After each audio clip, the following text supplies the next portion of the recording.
what happened with Tom DeLonge is he comes forward. There's WikiLeaks. That confirms the fact that he's got these high-level government people talking to him. And when I see the story, and then I see I didn't really pay that much attention until I saw the story with the WikiLeaks, because I got involved in the WikiLeaks because of Hillary Clinton. Hillary Clinton was going to disclose. Hillary Clinton's campaign manager was John Podesta. And so what happens is they leak whoever leaks John Podesta's emails, and here's discussion of Hillary Clinton wanting to be interviewed, being upset that she doesn't get on the Kimmel show, that he doesn't ask her the question, all this sort of stuff. So I do a webinar, which they've got on Facebook, 7,000 people live on Facebook. So it's a big deal. And part of the WikiLeaks deal was a meeting that took place on February the 25th, 2016. And this is the meeting that confirms that Tom DeLonge has the sources he says he has. And the one is McCaslin, who's the general who ran the lab at Wright-Patterson Air Force Base. There's this McKay guy who's the assistant head of Space Command, who had actually been demoted. He was actually on a sort of a drunk in Russia and actually got in a lot of trouble and was demoted by Obama. And then the other guy that's mentioned is Robert Weiss, who's the head of Lockheed Skunk Works. And because I had been involved with Lockheed Skunk Works in the past, with what Ben Rich had said about consciousness, I immediately picked up on this, that this is significant. And this meeting with John Podesta on I think it was a go-to meeting, confirms that yes, they had this meeting about UFO disclosure. So I became very interested in what Tom DeLonge was doing. But what struck me was, as soon as I got this confirmation that he has these 10 high-level witnesses, and I also knew Chris Bledsoe very close, that Chris was in on this. Chris was part of this operation. So Chris was sort of telling me a little about what was going on in the background, and I realized this is the real deal. He has these people, high-level people. I heard Jacques Vallée's name. I heard John Alexander's name, and all these people are involved, and I'm thinking, I've seen this before. Mm-hmm. In fact, I've seen this many times before. And immediately, I knew that I had been involved in this right from the 1980s. I was involved in one of the first guys that got involved in one of these things where the government contacts someone and they give you a bunch of people, and I was Bill Moore. And Bill Moore was 1980, and he's famous for, on his gravestone will be the fact that he was the guy who made Roswell famous. Nobody talked about Roswell until 1980, when Bill Moore came out with a book called The Roswell Incident. And it wasn't just a sort of a crazy book. It was a book where he had Jesse Marcel Sr. had gone public, and he had him, and he had a bunch of other witnesses. So he had a bunch of people who were actually at the base, and he was naming who the paid people were and the interviews that had been done. So this story sort of goes viral. He sells 1 million books, and he makes Roswell famous. So I was involved at that time with him. He actually did an interview for me. At the time, I was investigating Dr. Eric Walker, who's the former president of Penn State University, who was the chairman of the board of the Institute for Defense Analysis, which is basically the organization that started DARPA and the Jasons and all these groups, the very high, this group now that has 120 project managers, $3 billion budget, each project manager working on some sort of research for one project or another, has a budget of $100 to $150 million a year. And so Walker was on the chairman of the board of that started this whole thing. And what had happened is Bill Moore had actually sent in a former CIA agent by the name of Dr. Kit Green to do an interview with Dr. Eric Walker. He said, I don't really know if you're right about what Walker is and all this stuff, but I got this guy and he's a presidential briefer. He knows the president, it's a very high level guy, and I'm going to send him in to do this interview. So Bill actually helps me. So I sort of worked and talked to Bill through the 1980s. And so he was, at that point, the first sort of major figure like this, and he had 24. And the people now are famously known as the Avery. This was his group. And what he'd done was he and a guy by the name of Jamie Chandray had given all these high-level sources that they were talking to bird names. so that when they talked back and forth on the phone, they could refer to the blue jay and the penguin and all these different people, and nobody would know who they were talking about. And so this is where this famous Avery story comes from. And so when the Tom DeLonge thing broke, I said, wow, they're doing it again. They've done this before, because I knew Bill Moore, and everybody always said Bill Moore hoaxed all this sort of stuff. I knew Bill Moore. Bill Moore was the only guy that helped me. Bill Moore may have been taken for a ride, but Bill Moore wasn't lying. Bill Moore actually had had the sources that, just like Tom DeLonge that Tom DeLonge had. Greer is one of them, and basically Greer is the same story. Greer claims 540 witnesses, deep throat witnesses, and they're different than I don't deal with whistleblower people, because whistleblower people, it's a single guy. He claims to have worked for the CIA. He claims whatever, and there's no way to check these things. But these guys, you can actually check who Greer's sources are, who he says, and you can confirm that Wosley was involved, and that Miller was involved, and that Edgar Mitchell was involved, and you can confirm a lot of these people who you can actually track, that these guys actually did have security clearances, actually were in the government. So when Tom DeLonge gives this, I say, wow, this is the same thing as Moore. They're doing it again. It's the same thing. And because I knew I had a different impression about Bill Moore, that Bill Moore he did have the sources, just like Tom DeLonge. They were feeding him this material, and in the end, he ended up getting burned, and he actually left the field and never came back because he got accused of disinformation, of trying to work for the government. And his whole thing was almost like Tom DeLonge, where somebody comes to you and say, I'm from the government and I'm here to help you and I'm your friend, and you go into this and you realize the guy's an ordinary guy and he's feeding you this stuff, and everybody does the same thing. Like they'll say, what happened with Bill Moore is they said, oh, Bill was a government disinformation agent. And he wasn't a disinformation agent. He was just a guy who had high-level people, including, I believe, Richard Helms, who was former CIA director, Robert Gates, who was former CIA director, Henry Kissinger. These were some of the people that he was rumored to be dealing with. So he's dealing with these people, and they're feeding him. But it always has this plausible deniability thing, that they're putting this material out. And so what I did is I wanted first I was going to do an article on DeLonge. This is how this latest book I did started. I wanted to do a thing on, because he's on the evil alien thing, and he believes that all the Greys are evil. And that the way we're going to deal with them, that the reason we have 20,000 nuclear missiles is because this is us putting on the boxing gloves. And we're going to take on, and he claimed that there was a test that was done in 1962 where we did a high altitude test, like an outer space test of a nuclear weapon. And he claims, wherever he got this source, is that they brought down a UFO. So his impression was that we're going to use nuclear weapons, we're going to shoot them up high into the atmosphere, and we're going to bring all these evil aliens down. And the thing he even admits is in 1962 they knocked out all the satellites, and they created this sort of radiation belt around the Earth for 5 years, and that we're going to do this, we're going to knock out all our satellites.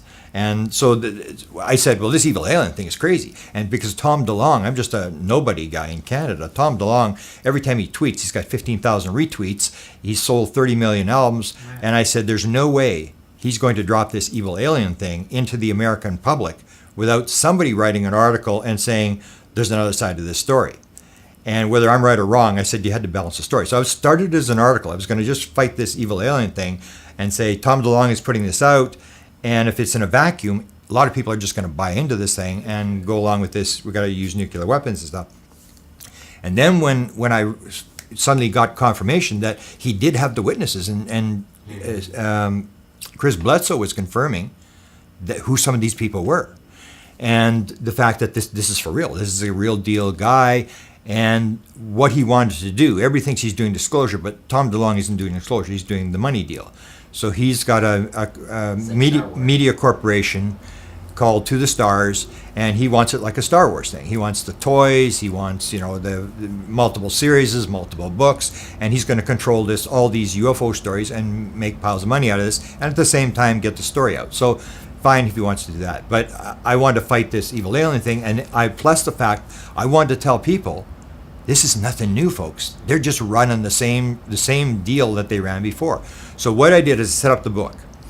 And in the book, the way I set it up is I say there are an analogy. First I say I call the book Managing Magic, the government's UFO disclosure plan.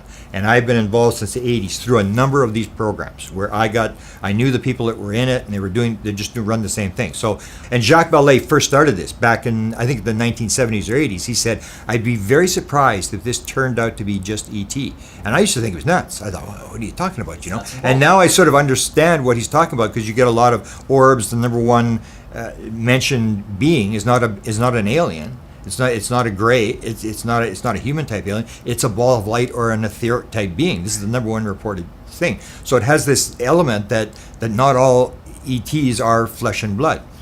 So I had sort of made this shift on the ET front. So the way I set it up is I said it was called managing magic, and this is the way I think they look at it. For example, in the CIA, if you look at some of the people who have talked about it, the word they use is phenomenology. And when you see they released, just at the end of the Obama administration, they released all these documents, these UFO documents, but they came along with the remote viewing documents. They were all together. And that's the thing. It's not just, it's this across the spectrum that people are parsing it. So they're saying there's remote viewing, then there's experiencers, and then the experiencers say to me, we're not channelers. Don't call us channelers. Channelers are faking it. And then there's remote viewing people, and then there's psychic people, and then you have all these different components. And what I came to sort of believe myself, right or wrong, it's all the same thing. Mm-hmm. It's all this component of the fact that it's not a physical world, that it sort of maybe will coalesce into a physical environment or a vibration, but that all these other vibrations, it's all the same thing. We're just parsing things that shouldn't be parsed, and that when you understand it, it's phenomenology. So that's why I called it managing magic. That the more accurate term is that this is magic. They discovered magic because when they recovered the Roswell crash, they recovered a live alien, and it was telepathic.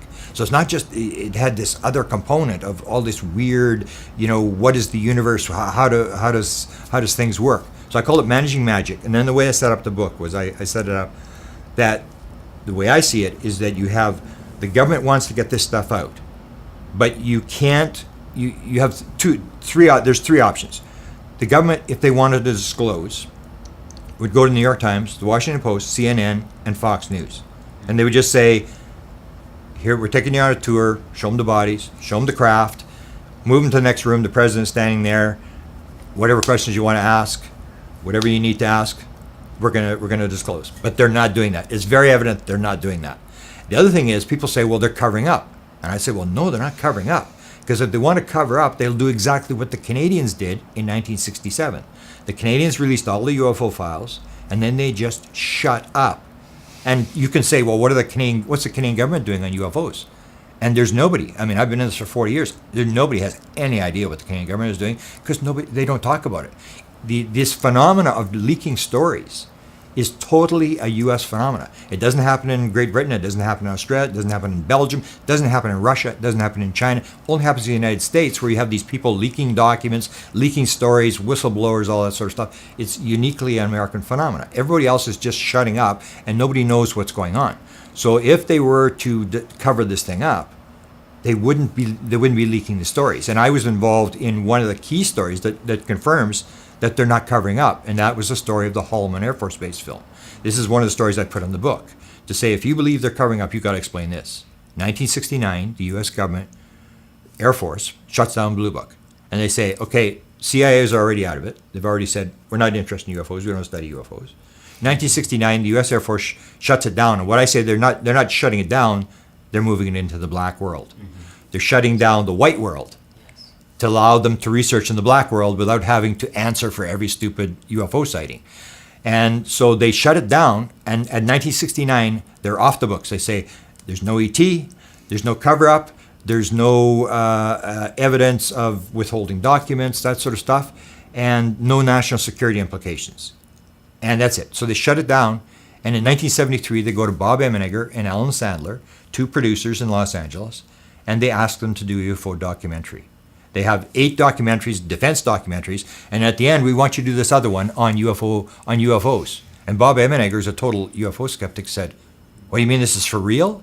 And at that point, the security manager, Paul Shardle, at Norton Air Force Base said, what would you say if I told you that we had landed, that an alien ship landed at Holloman Air Force Base, 6 o'clock in the morning in May of 1971, and we filmed it from 3 different vantage points, 2 on the ground, 1 in a helicopter, and we will allow you to use the film for your documentary.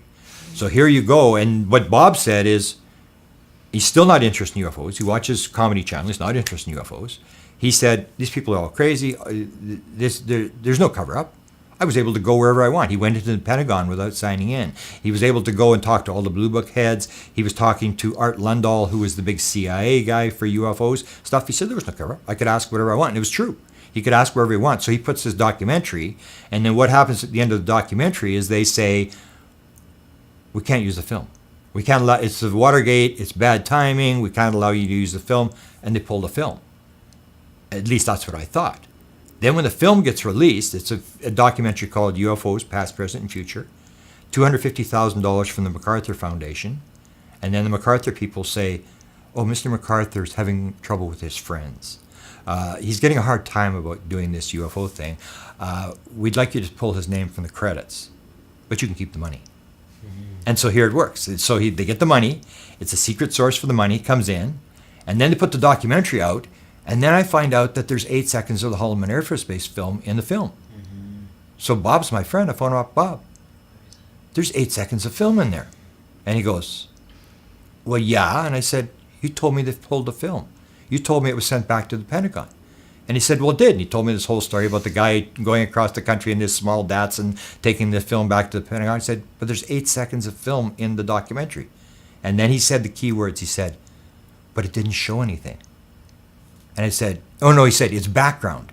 And I said, background? What do you mean it's background? And he said, it didn't show anything.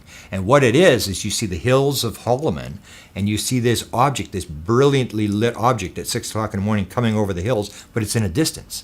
So you don't see it close up, and you don't see the alien when the alien gets out. That's the classified part. So they want you to know that Holloman happened, and they allowed them to use the 8 seconds of the film, but the rest of the film, the classified part, was pulled. So they're using these sort of tricks. So they're not covering up, and they're not disclosing, which means they're doing something in between, which is what I got dragged into with Bob Emenegger, Bill Moore, Steven Greer, all this sort of stuff, where they're leaking the story, but they're protecting the classified material.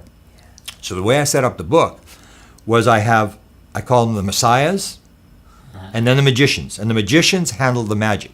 It's magic, so you have, and I list 14 magicians.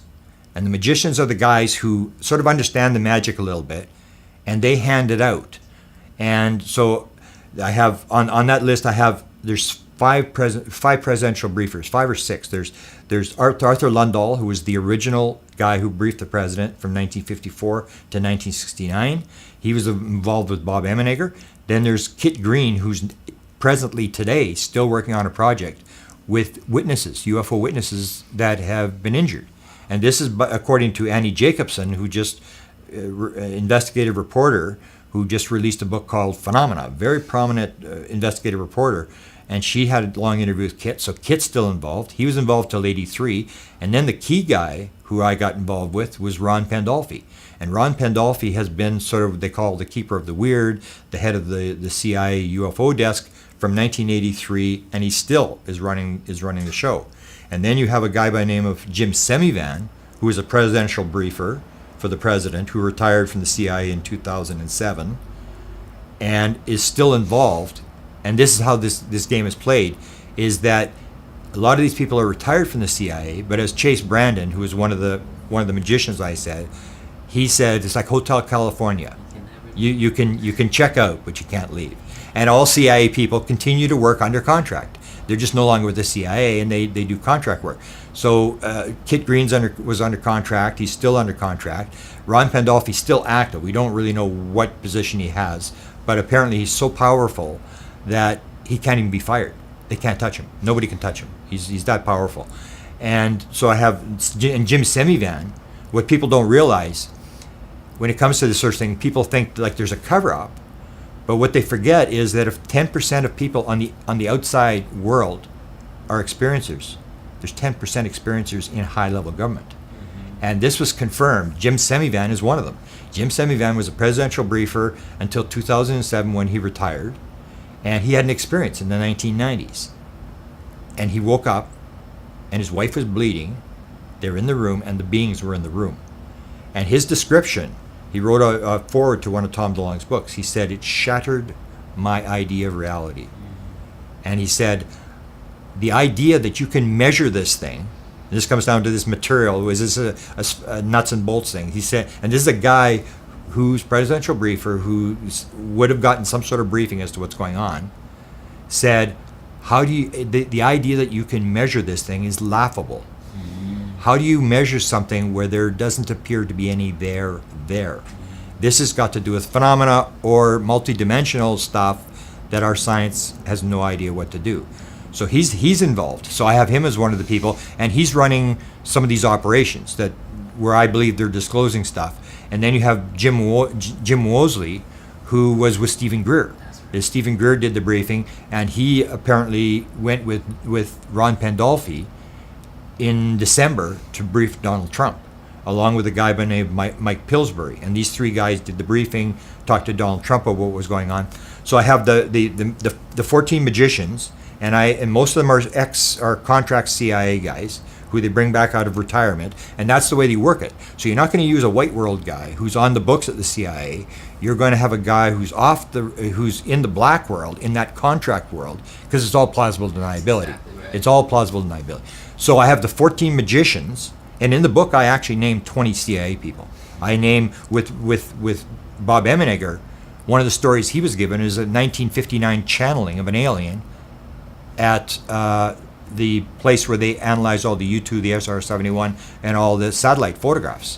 One of the most highly classified CIA buildings there is. And they actually channel an alien in 1959, in July of 1959, and the document is produced to me by Jacques Vallée. I put the first copy of the first page in the book, and it lists all the CIA people who were in the meeting that they had about it, talking about this channeling that they did.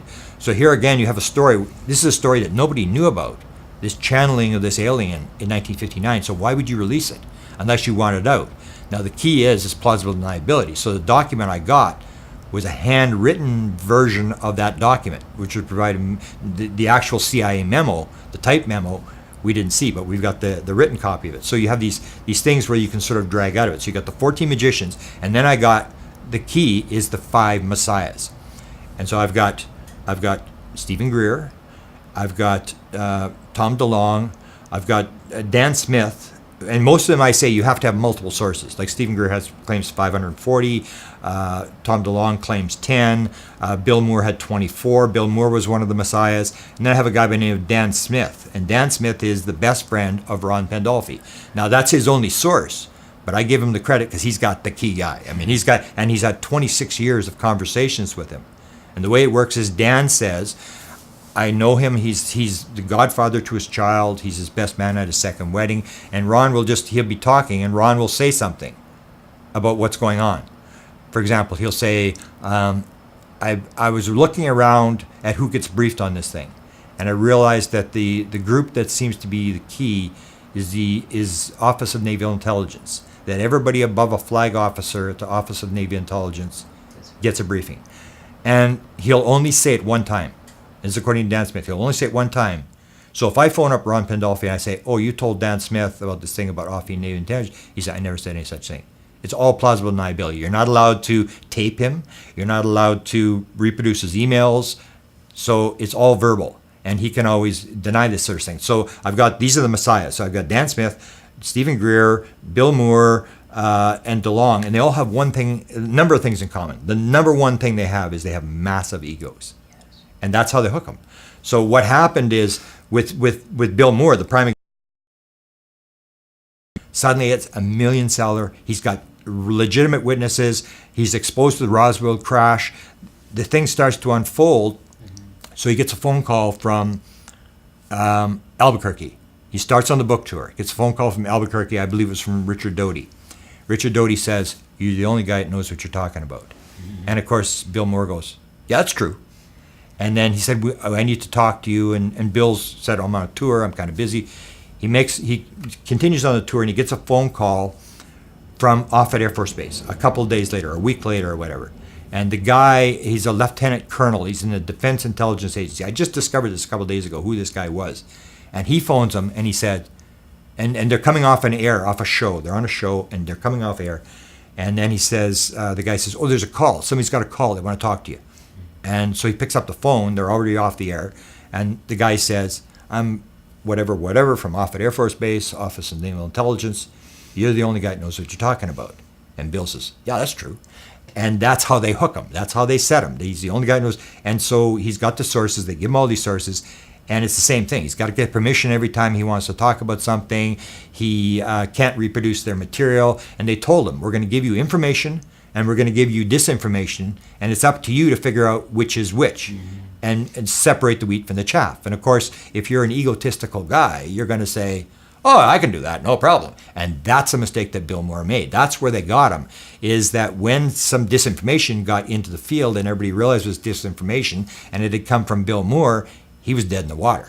Because then they're saying, you're working, and it's the old story. Bill said, I wasn't working for the CIA. I was working with the CIA. And the thing is, there's almost every researcher has got a source like that.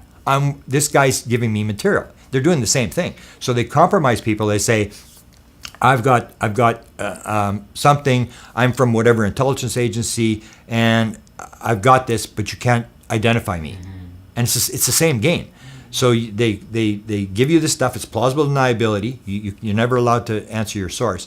So I have these 5 messiahs, and these are guys. And the other thing about them is they all absolutely believe they're messiahs. They absolutely believe that they have been called to release this story to the world, that they got picked. So when you talk to Tom DeLonge and say, oh, you're being used. No, I'm not being used. No. These guys are my friends. Bill Moore will say the same thing. And yet you have opposite views.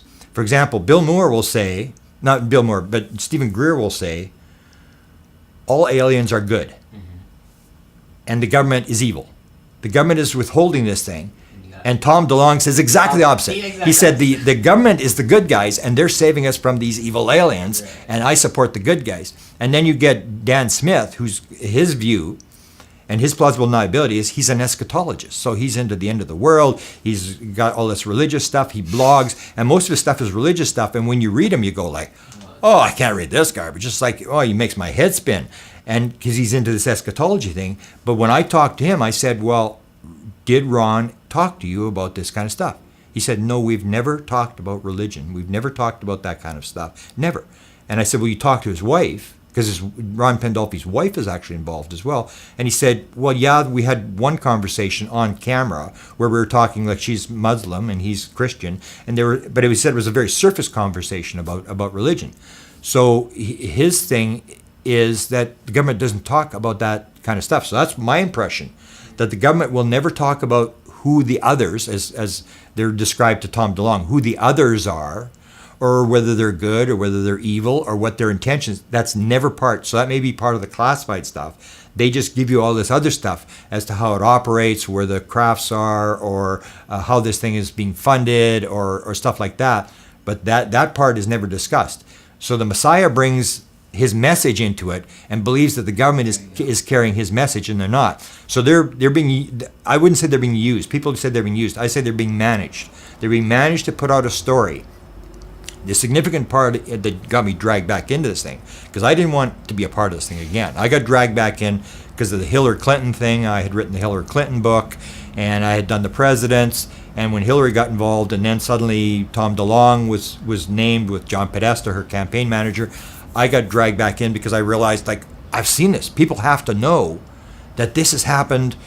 Like in the book, I list year by year, and almost every year I can pick up a story where it said, this is a government leak.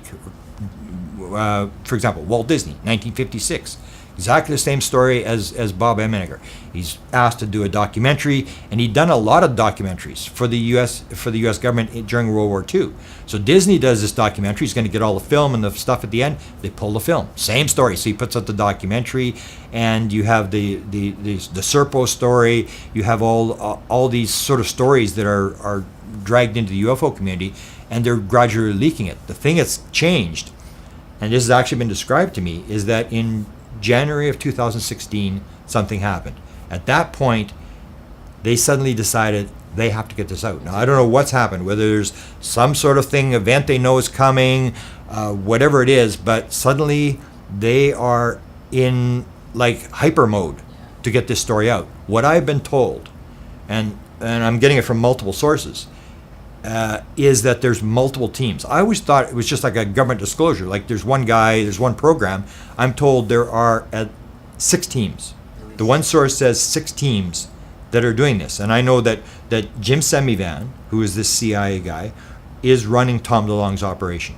And Tom's 10 people. And what they're going to do is they're going to put the stuff through Hollywood, which is the best way to get the story. I think the way they see get the story out is you put it in a fictionalized version, so that if you're a skeptic or you're the person on the street, you turn the TV on and you think you're watching a movie, and subconsciously they're downloading the message that they want to get. So that's the main thing, and that's where Tom DeLonge has talked about, and what Tom DeLonge is going to come, and it looks like they've had trouble because Chris Bledsoe pulled out of their operation.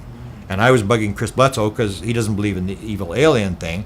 And I said, well, what are you doing? Because he had experience with angels, which shows that it may be not just all ET. His thing has aliens, but it also has this angel figure, which is a very high, prominent part of his story. And I said, did the shining lady, the angel, did she tell you there was evil aliens? And he said, well, no. And I said, well, what are you doing with Tom DeLonge? And he pulled out. So I think what's happened with Tom DeLonge is there's an operation. I heard $1 billion was going to get dropped into this thing, that one of the richest people in the world, and I could have got the name if I wanted, but I always wanted to stay on the outside. I didn't want to force my sources to give me stuff. I just would say, I told them, I'm listening, everything's on the record, I would just listen, and when people would talk, I would listen to what they're saying, but I didn't really go and say, I was told about the fact that there was this guy who's one of the richest people in the world is backing this operation, and I could have forced the name out, and I figured, no, I don't want to force it out, because that's their thing.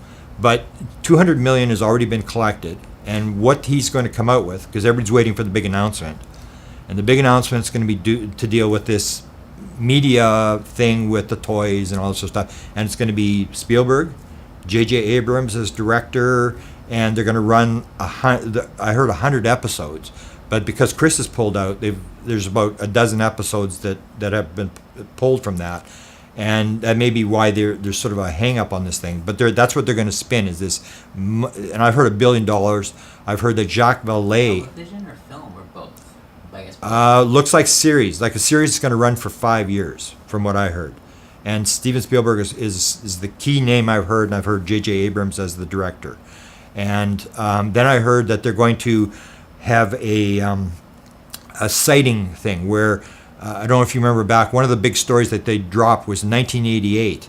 The government ran a UFO documentary. It went through Fox, and it was called UFO Cover-Up Live. And everybody that saw it said it was the worst documentary we've ever seen. This is the one that introduced the live alien. It introduced Area 51. It introduced the DIA parapsychology program. It was on a flowchart. And all these ideas were dropped, but everybody said, oh, it's terrible. People were reading off scripts. They were reading off cue cards. And they were forced to read off these cue cards, even though it was their story, and they're reading their story off a cue card. And the reason they did that is because they don't want you going off script. They got this script, which has been approved by the government. We're going to put this, and it happened in the final days of the Reagan administration, which is the same thing with the documents, 12 million pages of documents, CIA documents on remote viewing and UFOs were released in the final days of the Obama administration. So as he leaves, he drops this stuff into the thing, and that's what happened with this UFO documentary.